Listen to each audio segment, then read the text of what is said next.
As this headline points out right here from Game Rant, Suicide Squad Kill the Justice League's Joker is facing a huge uphill battle. But this isn't just about the Joker either, because Suicide Squad Kill the Justice League seems to have a lot of issues going on with it in recent weeks. One of the more recent ones, though, is the portrayal of the Joker and how they're going about using him in this upcoming game.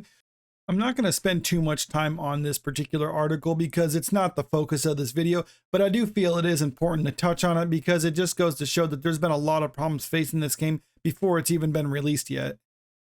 Suicide Squad Kill the Justice League will feature an extended cast of DLC characters, including the controversial new Joker from an alternate dimension, which risks diminishing the impact of the previous Arkham series. And that has to do with the fact that this is a continuation of the Arkham games, and as people who played those know, Joker canonically died in the end of Arkham City, but bringing him back just kind of diminishes that impact. The new design of the Joker in Suicide Squad Kill the Justice League falls short of the iconic and simple appearance of the previous Joker, and we got these two comparisons right here. So yeah, there's a lot of issues that people have, and also the way he's portrayed in the game. There's a lot of people who don't really like that characterization of him. But that ultimately is just a small issue with this, because then there's this other clip that's been going around on Twitter today about how Batman gets killed during the game. And a lot of people aren't necessarily objecting to the fact that Batman gets killed during this game. It's just the way they go about doing it. They feel it's kind of disrespectful, and a lot of people don't actually like that this is the final portrayal of Kevin Conroy voicing the iconic character, and this is kind of the way he goes out, which isn't really the best note. Are we done with your bad stand-up routine? Almost. But you always gotta end on your best joke.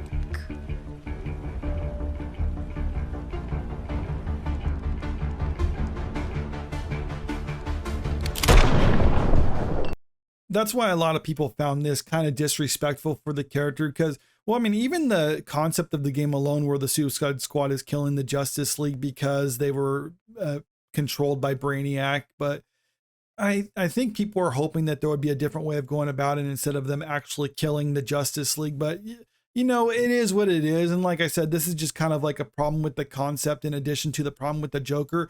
But today we got news of something that was actually just going to show that there's problems with the studio just as a whole. Have this article pulled up. Suicide Squad Killed the Justice League pulled 1 hour after Deluxe Edition launched due to bug. Now that's a pretty bad thing right there. When you launch a game and then immediately the studio has to pull it because there's bugs that basically break the game. But let's dive into this a little bit further to see what was actually wrong with this game and why they had to pull it, or why they felt the need that they had to pull it.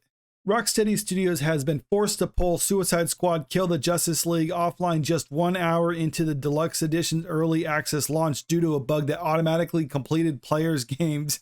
It looks like that is a pretty big bug that as soon as you start the game, it's already instantly completed, but you would think they would have actually figured this out already in the testing phase prior to the launch of this, but it looks like they just decided to skip that step. I'm not necessarily saying that's the worst thing in the world, and it is good that they caught this error, but at the same time, it does go to show that they're being kind of lazy over at Rocksteady Studios if they miss something pretty simple like this. The developer didn't say if it would issue refunds for customers who paid the extra $30 either. And that $30 is in addition to the price of the game, because it was allowing people to have early access to the game. It's not set to be released until February 2nd, so at the end of the week for everyone else.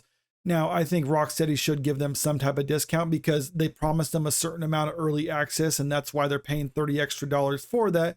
And with this bug, that means they're not actually given as much time. So maybe they shouldn't give them the entire refund, but maybe they should give them something back. I think that seems like a fair compromise. One of the statements that Rocksteady made in regards to this bug that they had to pull the game as a result of: during this time, the game will be unavailable. We expect this to take several hours, and we'll update once we have more information. We apologize for the inconvenience. So just pretty standard stuff that you could expect from a game studio when something like this happens for them. Does this mean the game's gonna be bad? No, I mean, I can't conclude that because it's just one error, but it does indicate that they're not putting in the type of love and care that you would expect the studio to put into a game that they sincerely cared about. And even if they did actually care about this game, it does indicate that the people working on it aren't necessarily that competent. Now, if you want to play this game, then by all means, don't let me stop you. But if this is a game that you are interested in playing, then I would suggest that maybe you should wait a couple weeks, because if there's a bug like this upon launch, then I'm willing to wager that there's probably other bugs in the game as well. So maybe wait a few weeks before they work all that stuff out before you would actually be willing to spend your hard-earned money on the game.